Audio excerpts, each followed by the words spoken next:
If you've looked at United States politics at any time in the last few decades, you've likely heard the phrase that the United States is a nation of immigrants. This phrase has been echoed by both Democrats and Republicans for quite some time, and is most often used in the context of defending mass immigration into the United States. The phrase has its origins in the late 1950s, where it was heavily promoted by the Anti-Defamation League, an international NGO. Ultimately, a book titled A Nation of Immigrants was sponsored by this organization and released by John F. Kennedy in 1958. And today, one doesn't have to look far to see the mantra being repeated. We in America are immigrants. We are a nation of immigrants. We are a nation of immigrants. The United States is a nation of immigrants. America is a nation of immigrants. We are a nation of immigrants. I think you see what I mean. But there is a problem with this mantra. It simply isn't true. And it certainly isn't true in the way its proponents want it to be, to justify any and all immigration. To understand why this is, one needs to engage in a thorough review of American history. So without further ado, let's get to the facts that you need to know. Things begin in the colonial period. Most of the first successful settlers that arrived in the land that would become the United States arrived in the early 1600s. These included English, French, Scottish, Spanish, Dutch, and Scandinavian colonists, among others. What all of these colonists had in common was that they were arriving to a land that had very little infrastructure. It was an incredibly dangerous and risky environment. At the time, it took almost 2 months just to cross the Atlantic. And partly because of this, food was an extremely scarce resource. One bad harvest could devastate a community. To give you an idea of the type of threat this posed, after just 2 bad winters, the population of the colony of Jamestown dropped from 500 to 60. While some settlers did encounter Native American communities, this often caused more trouble than it was worth, as it was typically a coin toss if this would result in a friendly encounter or a battle.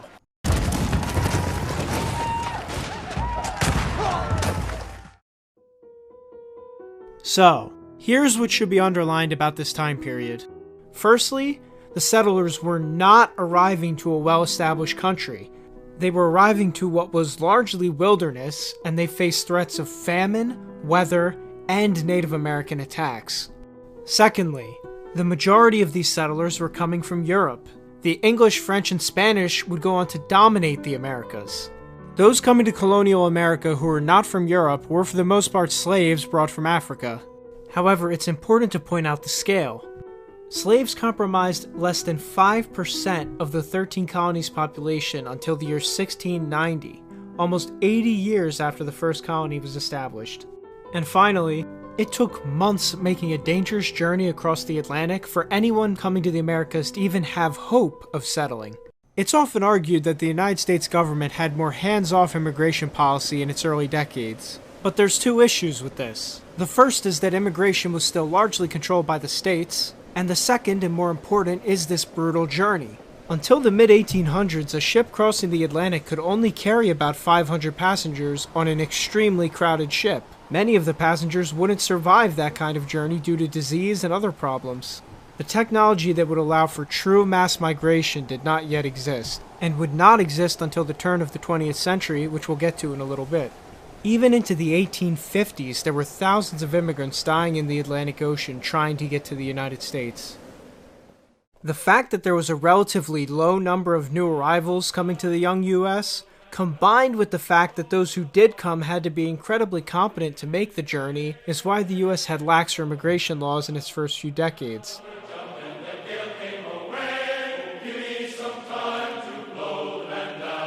What's perhaps even more important to understand is that the early US had strict naturalization laws. Naturalization allowed someone to vote and become a citizen. Thus, those without naturalization had next to no political power. The Naturalization Act of 1790 restricted this naturalization to only free white people of good character who had been in the US for 2 years. In 1795, that requirement was up to 5 years. The act also required those being naturalized to renounce all allegiance to any foreign power or state. This law remained largely unchanged until 1870, when aliens of African descent were also given access to naturalization. This means that for the first 100 years of US history, immigrants were unable to become citizens or vote unless they were vetted Europeans who had lived in the country for 5 years. Does that sound like a nation of immigrants to you?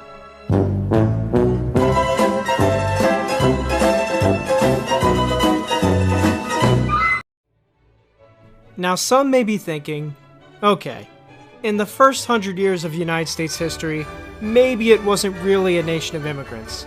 But surely by the turn of the 20th century, when passenger ships could bring thousands of people at a time to the US, that's when it became a nation of immigrants. After all, the Statue of Liberty was built in 1886, and the 1880s to 1910s saw huge spikes of immigration never seen before in United States history. This is when many people's ancestors, including some of mine, came to the United States. However, that all being said, the idea that this immigration made the United States a nation of immigrants comparable to the modern context is still inaccurate. Let's get into why. First of all, let's talk about the Statue of Liberty. Contrary to what some think, the Statue of Liberty was not put in place to be a symbol of the United States welcoming immigrants. The statue was, in fact, a gift to the United States from France in order to celebrate 100 years of American independence, as well as to commemorate the abolition of slavery. Keen observers may have known this from the broken shackles that can be seen near the statue's feet. Being unveiled in 1886, the statue came at the same time the US was passing some of the most restrictive immigration laws in its history. Indeed, the poem that's regularly cited to connect the statue to immigration was not added until nearly 20 years later.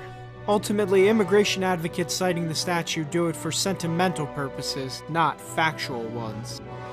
It's a similar situation with the phrase E pluribus unum. This motto is referring to uniting the 13 colonies to declare independence. It had nothing whatsoever to do with immigration.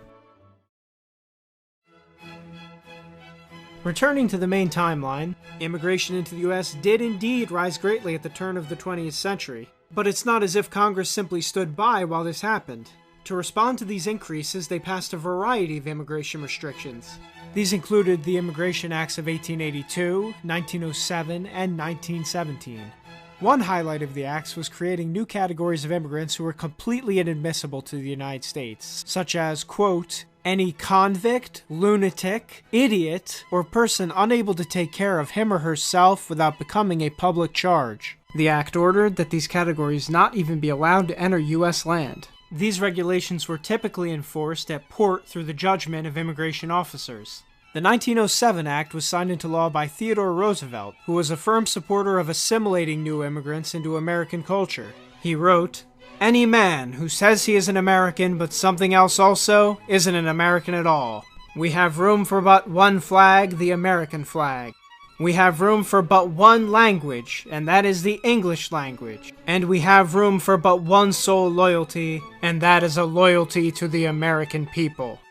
Roosevelt also stated his intention on preventing the United States from becoming a nation brought to ruins by a tangle of squabbling nationalities. And when we look at our country today, we see what he was referring to.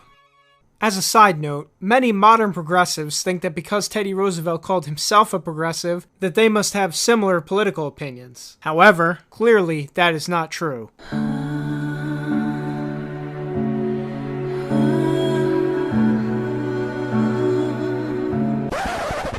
Moving on, though, it's also important to note that during this time, as it was through all of US history to this point, almost all of the new immigrants were arriving from Europe. This time, the majority were coming from Southern and Eastern Europe, though Northern and Western Europe, as well as Canada, continued to make up a sizable portion. The Chinese Exclusion Act had also been passed in 1882, and it banned effectively all East Asian immigration.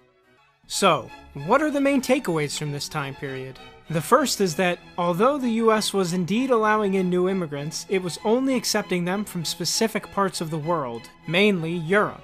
Secondly, it required that strict competency, financial, and moral standards be met by these new immigrants. Any suggestion that the United States just allowed anyone into the country during this time is the opposite of reality. Furthermore, and this is important, the US population was growing mostly from native births, not from new immigrants. In 1910, American women had a fertility rate of 3.4.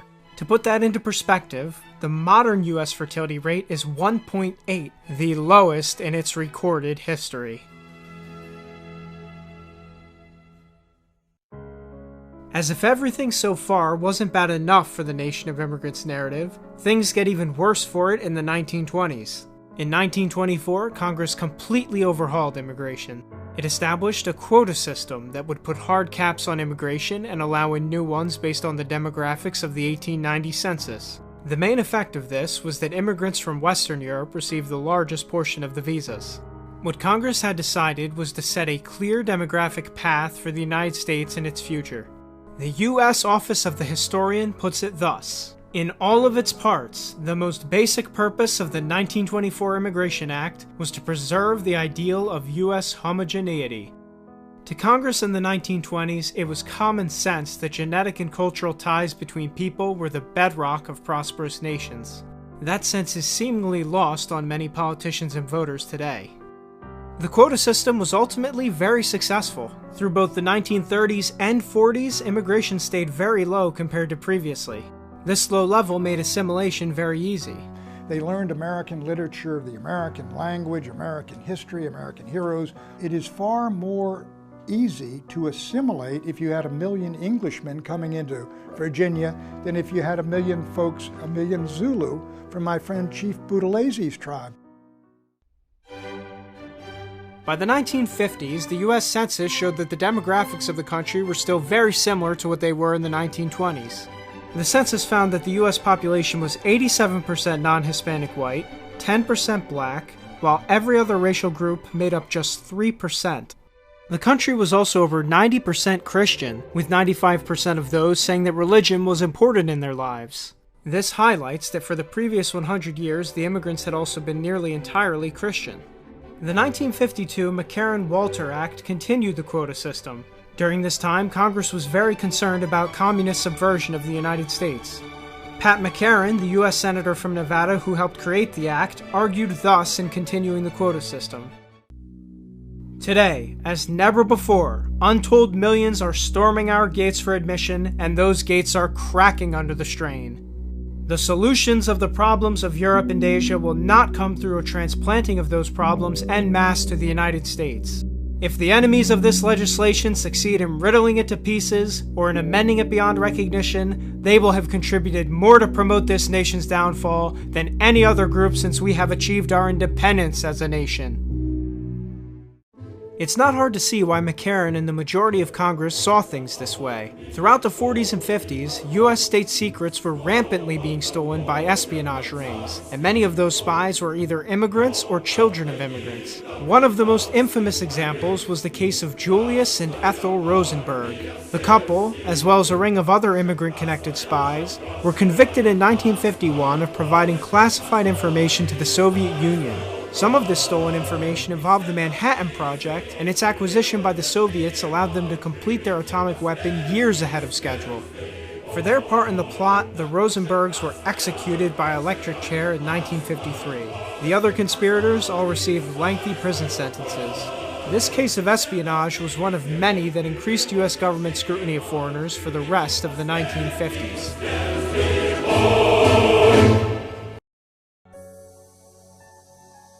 So, as the 1960s approached, the United States was still not a nation of immigrants in any meaningful way. Quotas had upheld the European and Christian character of the country, and even among those European immigrants, preference was given to the founding Western European stock. Native births had continued to drive the country's population increase, not immigration. The baby boom stands out as an example of this. So you may be thinking, wait a minute, how did the United States go from having strict quotas, mostly European Christian immigrants, and a Congress skeptical of foreigners, to the modern-day immigration system? In the modern-day immigration system, not only are there not quotas, but about 1 million immigrants enter the United States every single year from all over the world. The answer to this is the 1965 Immigration Act, or the Hart-Celler Act, signed into law by Lyndon B. Johnson. Now, covering this act really deserves its own video, but in summary, It established a new immigration system primarily based on family ties and employment preferences. It abolished all national origin qualifications to immigrate. That meant that the quota system was no more. One of its other most lasting effects was allowing new immigrants to sponsor their family members to also enter the country. This phenomenon is now called chain migration. At the time of its passage, the act was viewed as an extension of the Civil Rights Act, and even its proponents did not seem to expect it to change the United States demographics extremely. However, it did.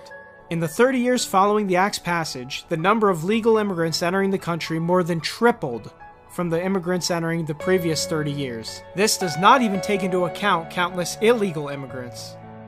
But in any case, since 1965, no longer are Europeans the main source of U.S. immigrants. In fact, European countries are now towards the bottom of the list. In their place are countries like Mexico, China, India, and the Philippines. Mexico has been the largest source of immigration nearly every year since 1965, only being surpassed by India in 2017. This wild transformation was in part driven by economic factors. By the 1950s, the US and Europe had some of the highest standards of living in the entire world. Because of this, many Europeans no longer felt the need to immigrate to the United States. At the same time, the economic gap between the Western world and the Third World continued to increase. This caused many to scramble to take advantage of the US's new lax immigration policy. And to be clear, neither of these trends has changed in the last 60 years. Truthfully, the only similarity between immigrants before 1965 and immigrants now is that they're immigrants. The circumstances have entirely changed. A new immigrant to the United States in 2020 is offered welfare programs, public benefits, and a standard of living that immigrants arriving in the 1800s and early 1900s could only dream of. On top of this, new immigrants today are allowed to keep their citizenship to other countries. This has created some conflicts of interest, to say the least.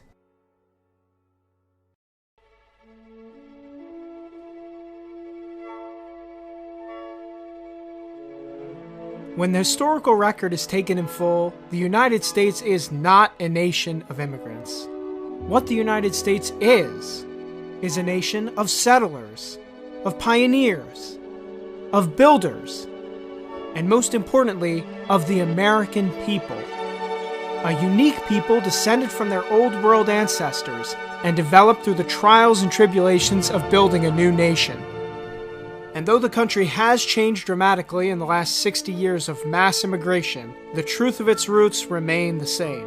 And we should acknowledge and protect these roots, even as forces attempt to change the United States into something unrecognizable from its past self. From a nation of Christians of European ancestry, into a nation in which both groups are declining as a portion of the population, though while our portion decreases, we shall endure, as will our history as long as brave souls are willing to protect it. And when the curtain is pulled back, those who would undermine these truths to peddle an ahistorical, pro-immigration narrative do not have the best interests of the American people or nation at heart. And now, with everything that's been presented to you in this video, you know the facts.